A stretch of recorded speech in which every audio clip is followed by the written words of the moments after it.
Assalamualaikum warahmatullahi wabarakatuh. Waalaikumsalam.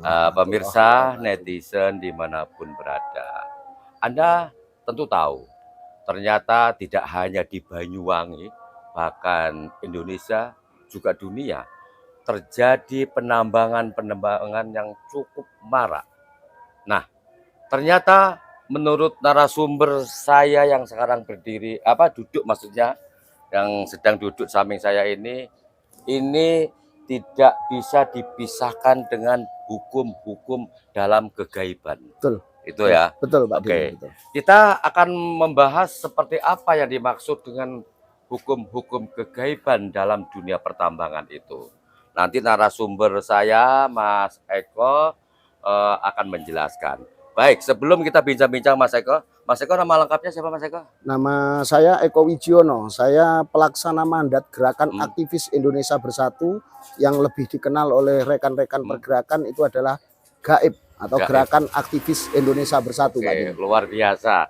Ternyata tema kita membahas soal kegaiban, kebetulan Mas Eko juga ketua GAIB ya. Betul. Oke, Mas Eko, Anda begitu bersikukuh berpendapat bahwa dunia pertambangan itu nggak bisa dipisahkan dengan hukum-hukum dalam kegaiban. Betul. Sebenarnya apa sih pandangan dalam persepsi Anda untuk itu? Ya, terima kasih Pak Denny. Dari session pertemuan kita ini menurut saya luar biasa. Namun sebelum saya menyampaikan tentang bagaimana dan di mana kegaiban bidang pertambangan itu, izinkan saya mengheningkan cipta dulu, Pak Denny. Oke, monggo. Karena ini adalah penyampaian yang betul-betul saya sampaikan dari hati nurani yang sangat dalam. Saya sangat prihatin terhadap bidang pertambangan di Banyuwangi karena sudah keluar dari kaidah-kaidah pertambangan. Dan ini mengerikan. Mengerikan sekali. Mengerikan. Memang, ya. Jadi yang gaib-gaib ini sudah datang semua ke saya, Pak Denny. Ya. Jadi saya akan mengheningkan cipta dulu sejenak. Oke, terima kasih Pak Denny. Jadi saya ulas kenapa bidang pertambangan atau dunia pertambangan yang sekarang lagi ramai pro dan kontra di Banyuwangi ini tidak bisa lepas dari hukum-hukum kegaiban. Pertama, filosofi tentang bahan tambang sendiri.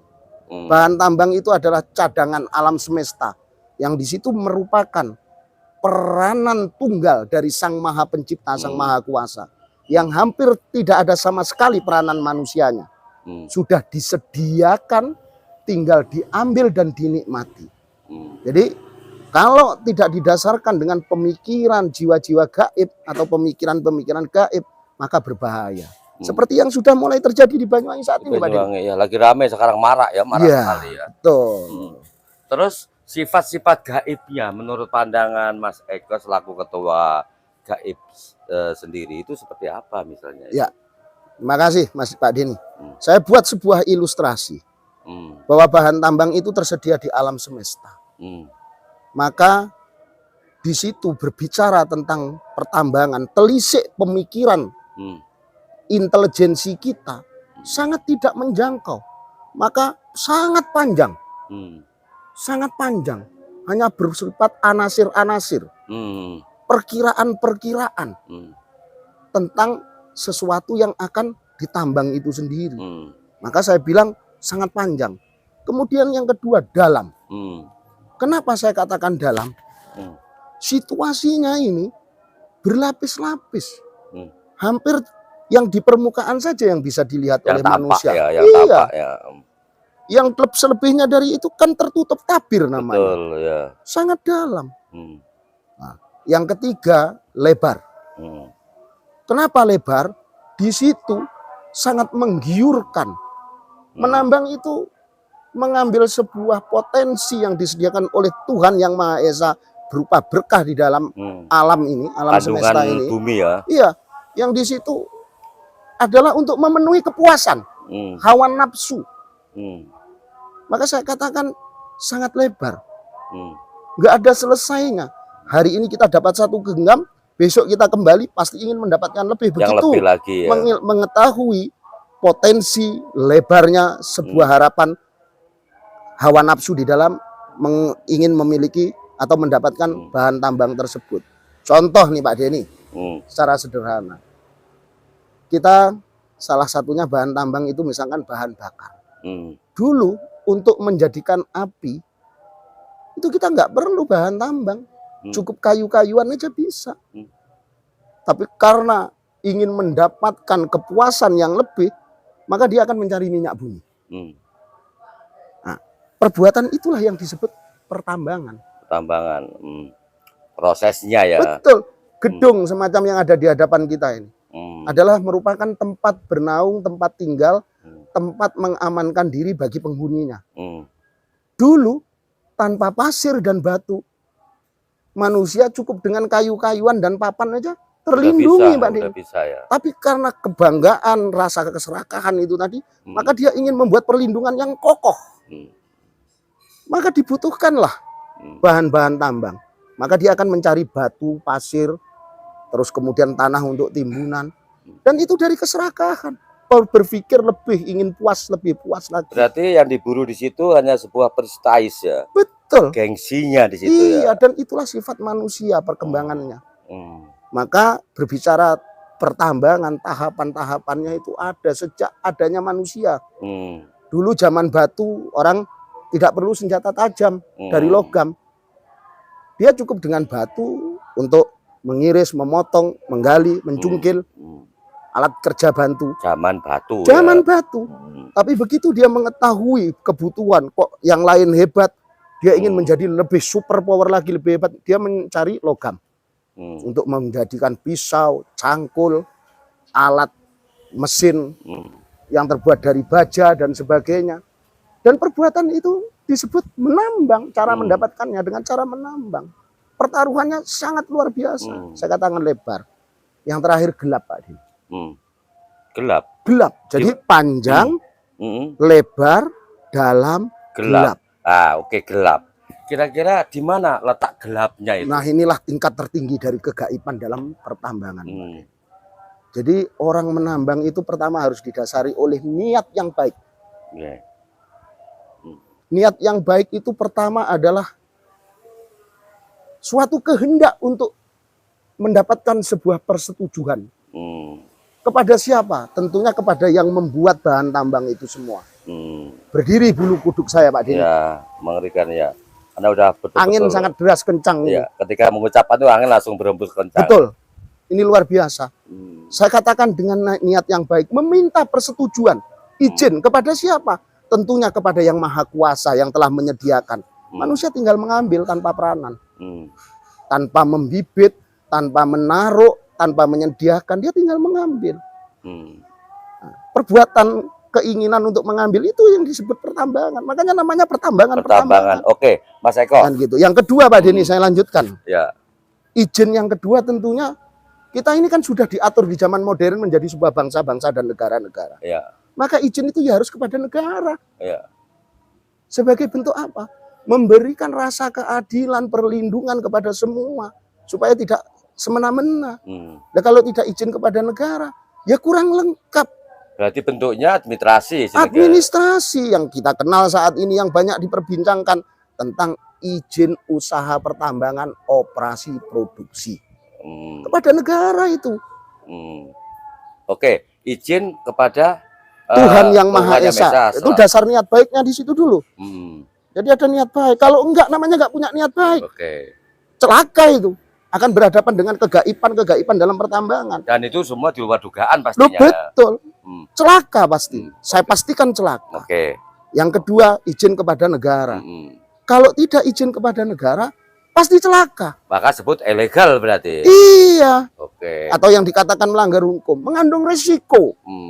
Oke, Mas Eko, setelah izin kepada Tuhan yang Maha Esa selaku pencipta semesta alam, betul, yang menyediakan bahan untuk ditambah, betul, yang Maha Gaib itu sendiri, Maha Gaibnya, betul, izin ke negara sebagai kelengkapan administrasi, betul, dan itu ketika proses pertambangan itu kan melibatkan masyarakat lingkungan, betul. Kira-kira perlu nggak juga izin kepada yang ada di lingkungan itu? Betul, itu diatur di dalam Undang-Undang Nomor 4 tahun 2009 tentang pertambangan mineral dan batu bara sejak tahun 2009. Dulu namanya Undang-Undang Nomor 11 tahun 1967 tentang pokok-pokok pertambangan. Tapi udah dicabut, diganti tadi. Itu pun masih dilakukan perubahan kemarin. Nah, dengan terbitnya Undang-Undang Nomor 3 tahun 2020, perubahan dari Undang-Undang Nomor 4 tahun 2009. Sekarang sudah tahun berapa Pak Denny? 2023. 2023. Bayangkan sudah berapa puluh tahun. 2009 ke 2023. Hampir lebih dari 10 tahun. Nah, jadi kenapa harus meminta syarat izin kepada lingkungan? Kalau untuk galian C itu cukup dokumen UKL PKL, UKL UPL. Itu persetujuan lingkungan dulu. Yang kalau tidak ya, akan menghadapi kegaiban, bencana. Karena apa? Lingkungan tidak terima. Protes. Loh, iya, orang menambang itu sangat syarat dengan gaib, nggak bisa serta-merta seperti yang terjadi sekarang di Banyuwangi. Saya prihatin. Maka atas nama pelaksana mandat gaib, saya yang bersikap dari situasi untuk mengkritisi semuanya. Betul, Pak Denny. Oke, Mas Eko. Tadi udah panjang lebar bicara mulai dari proses awal hingga harus izin ya tadi kan. Izin tadi ada 3 Pak Denny, ya, kepada Tuhan Yang Maha Esa, kepada negara, kepada lingkungan. Ini merupakan motivasi atau dasar dari niat yang baik. Dan ini wajib ya. Wajib itu. Oke. Nah, ketika kita bicara itu, kira-kira proses penambangan ini kan juga berlaku mulai penambangan pasir, ya kan? Iya. Batu bara, semua bahan hingga tambang. Emas kan begitu. Semua bahan tambang. Nah, karena kita bicara gaib, Mas Eko, pasti kan ada para pelaku-pelaku penambang ya. Iya. Itu yang melakukan sebuah pelanggaran atau mungkin mengabaikan izin-izin tadi. Iya. Kira-kira kalau menurut pandangan Mas Eko secara gaib ya ini, risiko apa yang akan didapat oleh si pelaku-pelaku penambang itu jika tidak terpenuhi dari 3 unsur izin tadi itu? Jadi ini luar biasa, Pak Denny. Saya ini adalah pelaku pertambangan dulunya. Dulu ya. Yang tidak taat kepada atau belum menyadari tentang kegaiban tambang ini. Tapi sejak itu saya alami, saya setelah mendapatkan pencerahan, Pak Denny, saya menyadari hal itu.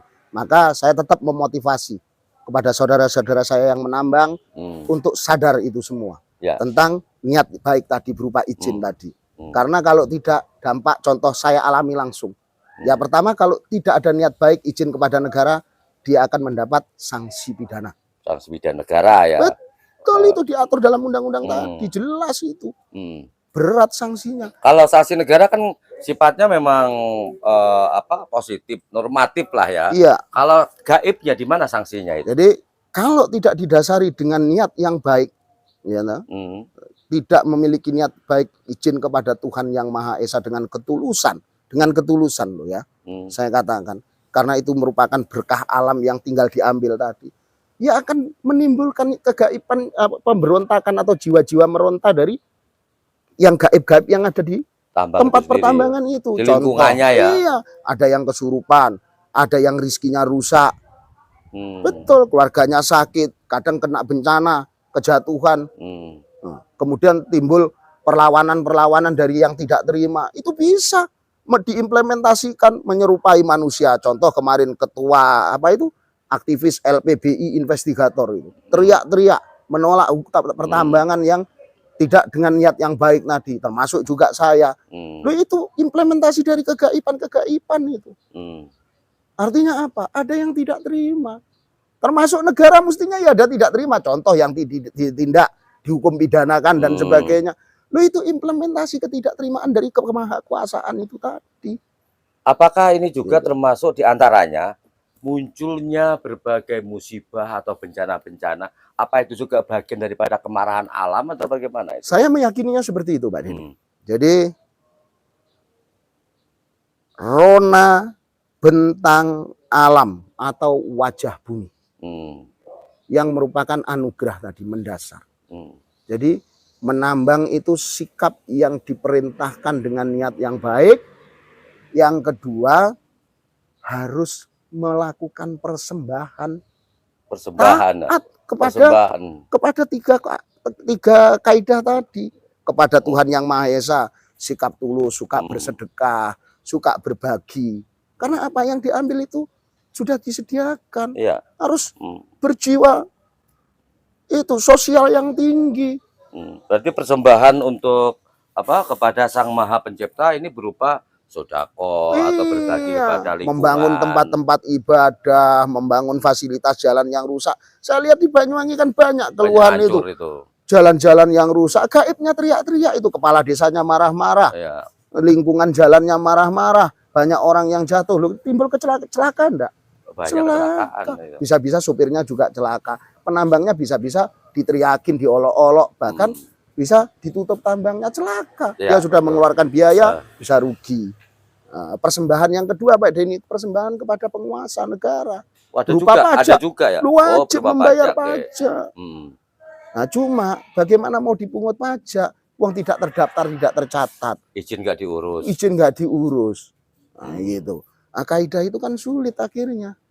Loh, pemerintah harusnya tanggap. Jangan tambang tanpa izin dibiarkan. Lalu terus mungut pajaknya gimana Pak Denny? Persembahannya bagaimana? Celaka itu. Berarti nanti kalau istilahnya yang diberikan pada oknum-oknum itu bukan persembahan berarti. Oh, ya? Bukan, itu bukan persembahan, itu suap namanya. Suap, gratifikasi ya. Iya, itu melanggar hukum juga itu. Kalau ada yang seperti itu, saya sangat tidak terima Pak Denny. Terdepan pasti. Oh iya pasti, pasti saya sampaikan itu. Terus untuk persembahan yang berikutnya masih ada lagi enggak? Tentunya persembahan yang ketiga itu yaitu merupakan persembahan secara umum. Tadi kepada lingkungan. Ya jadilah orang yang berlapang dada, berjiwa besar. Karena apa? Kehendaknya besar kok. Pendapatan juga banyak. Pendapatan juga besar. Ya kumpul-kumpul teman, ngopi-ngopi bareng, lingkungan bersosial, tasakuran. Lo betul itu. Contoh, bahan tambang pasir di Banyuwangi di tempat kita itu, satu dump truck itu harganya 450.000 Pak Denny. 450.000 itu kalau dibelikan kopi, dapat berapa? Dapat berapa gelas? Bisa bersedekah kepada atau melakukan persembahan kepada berapa banyak? Banyak orang, masyarakat lingkungan terutama itu ya. Enggak, orang itu kan tinggal perlakuannya, bukan nilainya. Kan begitu. Oke Mas Eko. Gitu. Contohnya itu tentang persembahan. Sesaji atau persembahan. Oke, persembahan untuk tiga pihak. Nah, ini ketika bahan yang ditambang, awalnya kan utuh nih. Utuh. Karena keserakahan manusia, hawa nafsu tuntutan itu tadi yang sudah saya gambarkan tadi. Sehingga berlobang sedemikian rupa. Betul. Kan begitu ya. Dampaknya seperti yang tadi Mas Eko sampaikan ya, bahwa bisa bencana alam dan lain sebagainya. Kira-kira untuk outputnya setelah alam diambil hasilnya seperti itu, ditambang isinya, ini kan rusak alam itu ya. Iya. Terus bagaimana cara supaya taat mengembalikan utuh atau minimal untuk mengembalikan seperti semula itu? Nah ini dimensi kegaiban dari pertambangan yang ketiga itu, yaitu tadi Pak Denny. Seorang pelaku pertambangan itu harus memiliki ilmu atau kecakapan di bidang pertambangan. Yang kedua, memiliki kekuatan. Gak bisa orang lemah menambang, gak bisa. Tadi keras bisa, dalam bisa, terhimpit, terjepit, sulit bisa. Kalau tidak memakai ilmu dan kekuatan, tidak bisa, termasuk sarana bantu. Gitu, bisa cangkul. Kalau yang tambang rakyat kan nggak boleh pakai alat berat tuh. Ya, nggak boleh. Jangan seperti mereka ngomong tambang rakyat tapi pakai alat berat. Iya, itu digaruk-garuk pakai mesin itu. Itu kan ngawur itu. Nah, bisa menggunakan itu ya, tentu persembahannya, kemudian niat baiknya ya sama. Katakanlah bahwa itu memakai alat. Jadi jangan mengatasnamakan tambang rakyat. Itu namanya sudah tambang profesional atau tambang konvensional, bukan tambang tradisional lagi. Itu niatnya nggak baik, berarti celaka itu. Izinnya katanya untuk apa, sebagai tambang rakyat ya kan.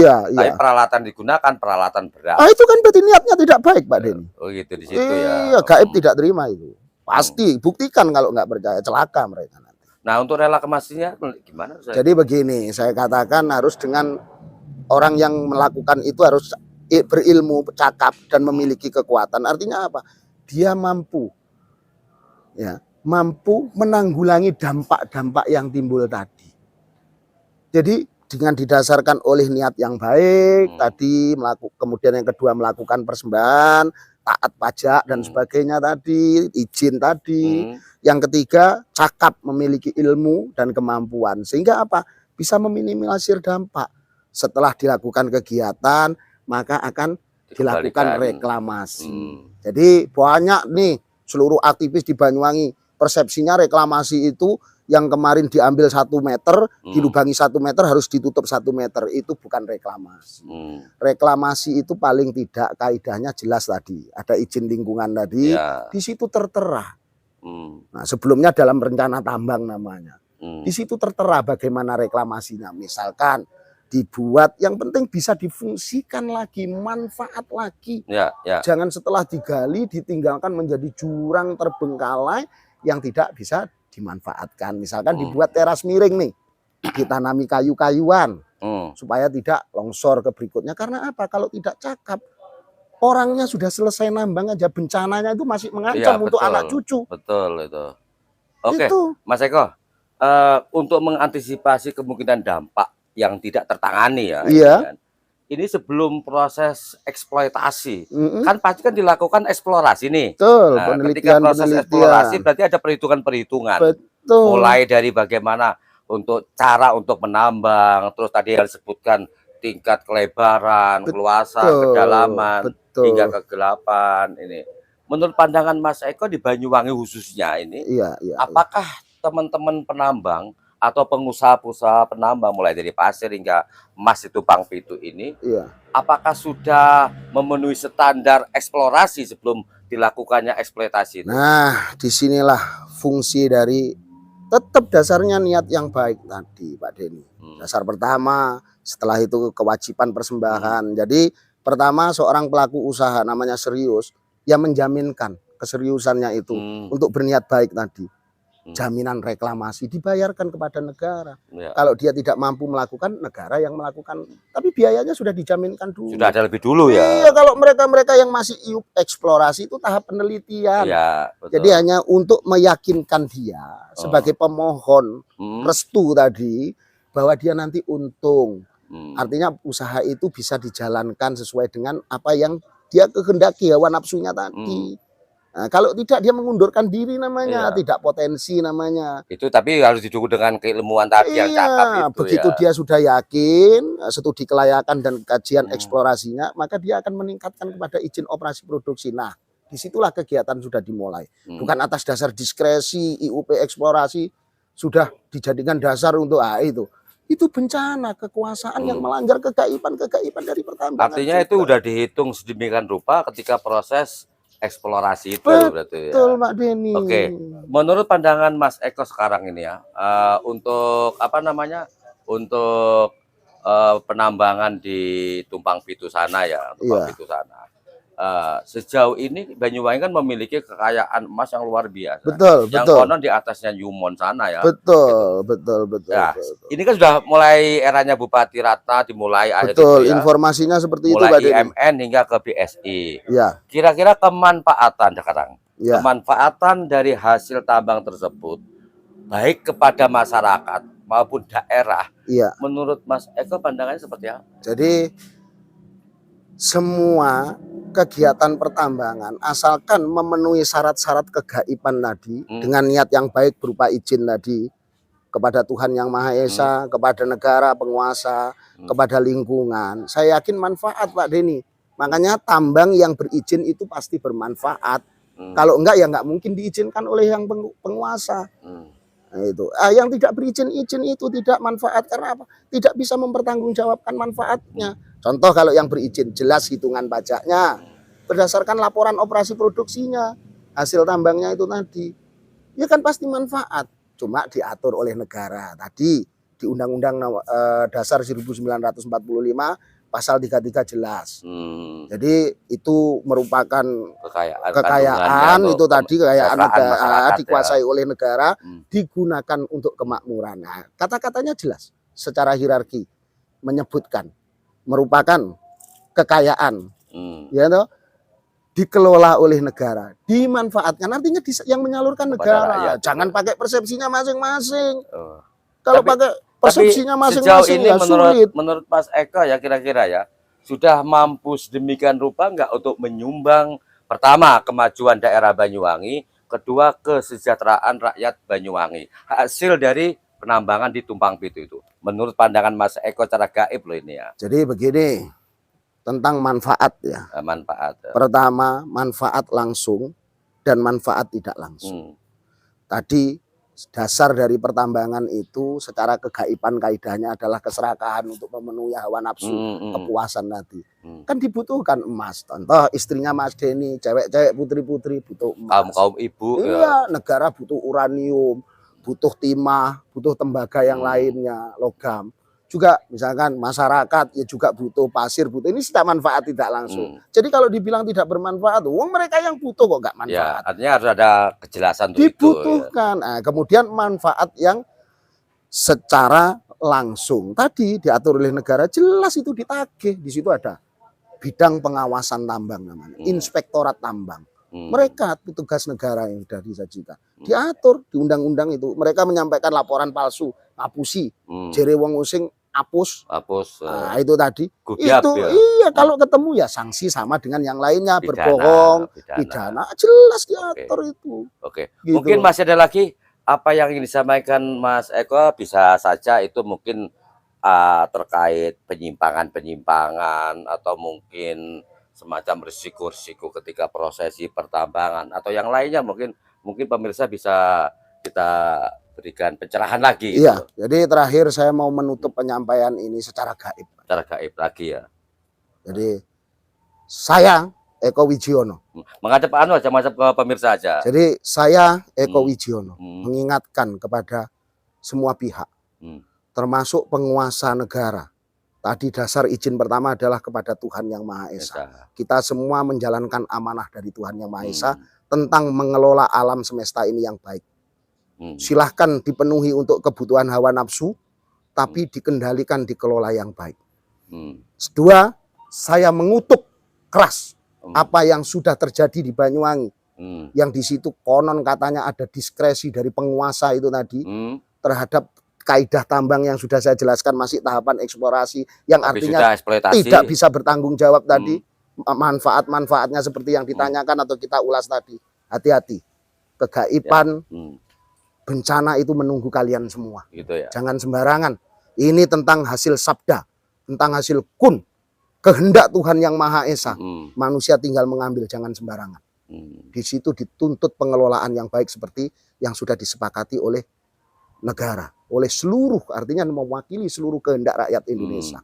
Itu Pak Denny. Yang terakhir saya mengingatkan kepada saudara-saudara saya yang sedang menjalankan usaha pertambangan yang tidak memenuhi kegaiban-kegaiban tadi berupa niat yang baik, izin, sesaji tadi, persembahan berupa pajak, loyalitas kepada kegiatan sosial dan santun kepada teman-teman.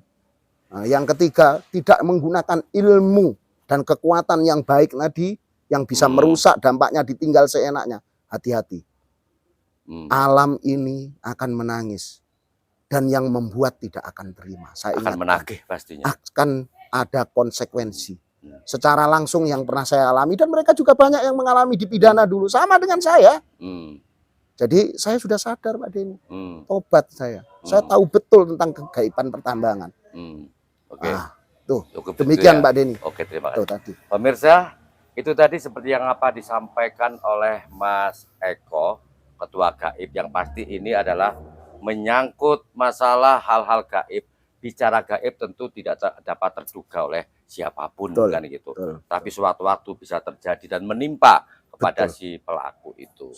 Mudah-mudahan apa yang diulas dan disampaikan oleh Mas Eko, Ketua Gaib, ini akan menjadi sebuah pencerahan. Amin, amin. Semoga bermanfaat. Ya. Amin, amin, amin. Artinya akan memberikan kemanfaat bagi kita semua. Oke, terima kasih. Wassalamualaikum warahmatullahi wabarakatuh. Waalaikumsalam. Mas Eko, terima kasih Mas Eko. Siap, Pak. Sukses luar biasa siap, ini. Terima kasih.